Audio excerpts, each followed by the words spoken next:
Bom dia, hoje é dia 14 de julho de 2024, domingo. É dia de fazermos uma leitura edificante para que seria mais um recurso, uma ferramenta para a gente começar a nossa semana de uma forma positiva, tá?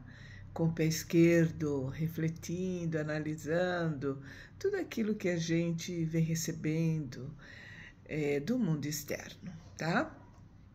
E não temos a pretensão nenhuma de fazer a cabeça de ninguém, muito pelo contrário, se você verificar que essa leitura é para você e perceber que tem algo que gostaria de mudar na sua vida, mude, porque isso vai lhe trazer benefícios. Então, nós vamos fazer uma leitura de um dos textos sagrados que existe à disposição da humanidade, no nosso caso, a Bíblia na linguagem de hoje, o Novo Testamento, que é o livro sagrado dos cristãos, tá? Então, nós vamos fazer uma leitura do capítulo de João, capítulo 10, do versículo 22 ao 42, que tem o título de Os Judeus Rejeitam Jesus. Vocês estão prontos? Nós podemos começar? Mas antes eu gostaria que você fizesse parte do nosso canal, acionasse o sininho, desse like, para que esse vídeo pudesse chegar ao maior número de pessoas possíveis, tá bom? Então vamos lá? Os judeus rejeitam Jesus. Chegou o tempo da festa da dedicação em Jerusalém. Era inverno.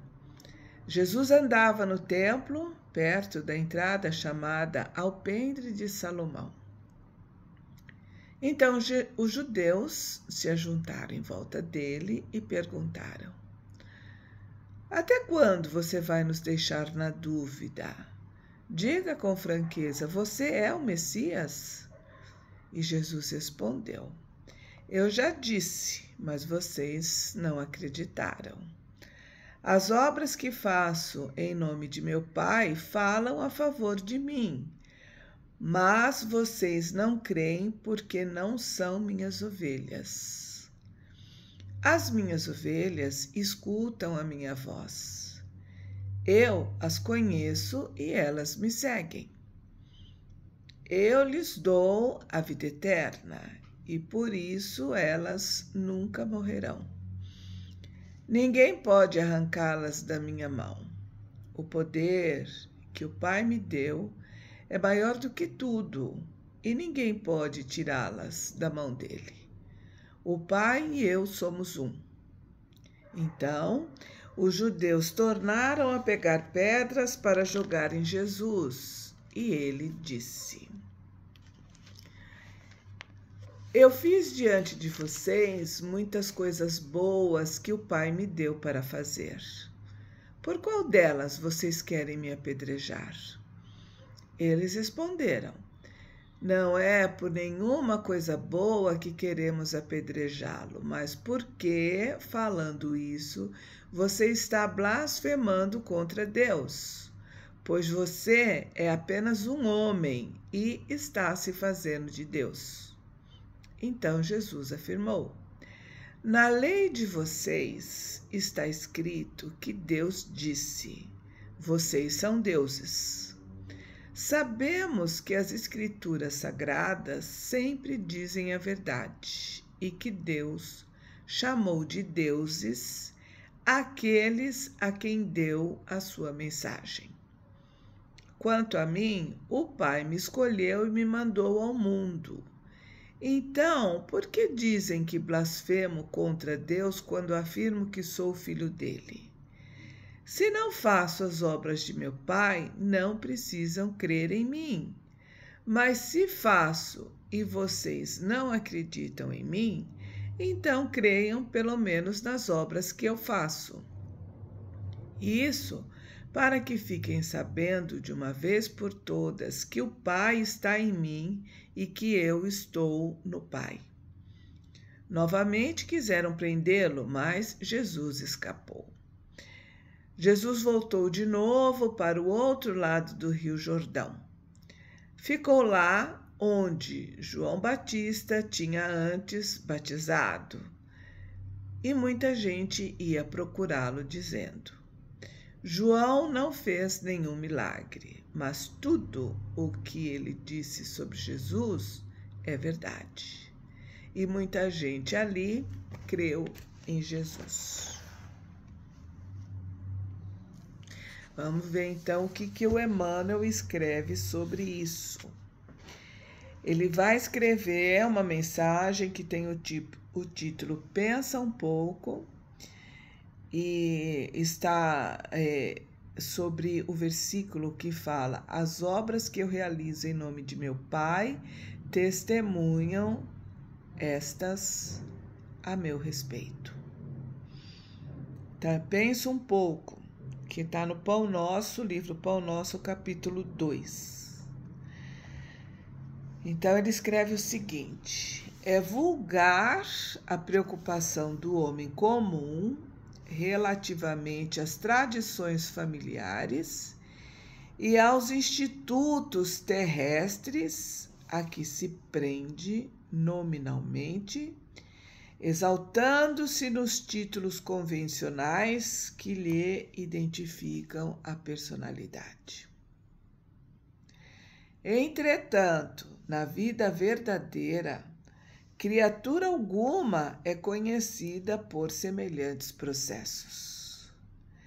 Cada espírito traz consigo a história viva dos próprios feitos, e somente as obras efetuadas dão a conhecer o valor ou o demérito de cada um.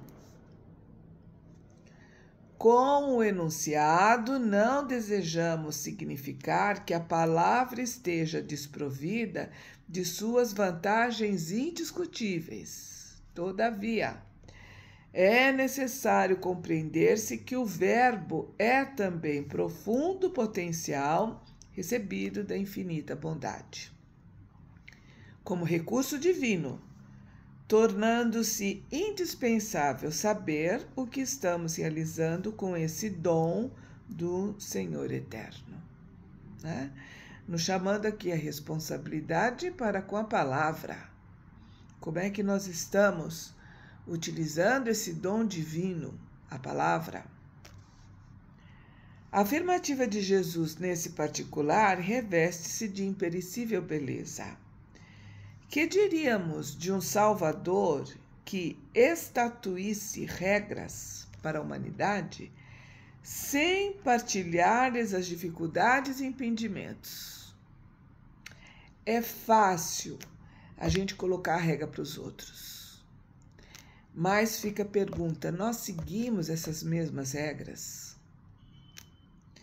O Cristo iniciou a missão divina entre homens do campo, viveu entre doutores irritados e pecadores rebeldes, uniu-se a doentes e aflitos, comeu o duro pão dos pescadores humildes e terminou a tarefa santa entre dois ladrões.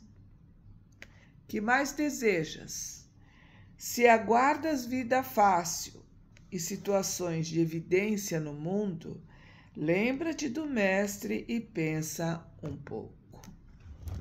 Eu achei muito interessante porque hoje o Sol se encontra aos 23 graus de Câncer e a mensagem é justamente essa, né?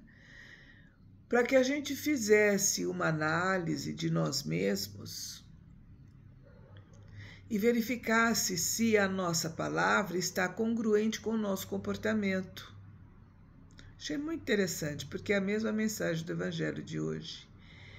E porque é importante a gente reconhecer que nós somos reconhecidos, identificados, e nós reconhecemos e identificamos as outras pessoas pelo que ela faz e não pelo que ela fala.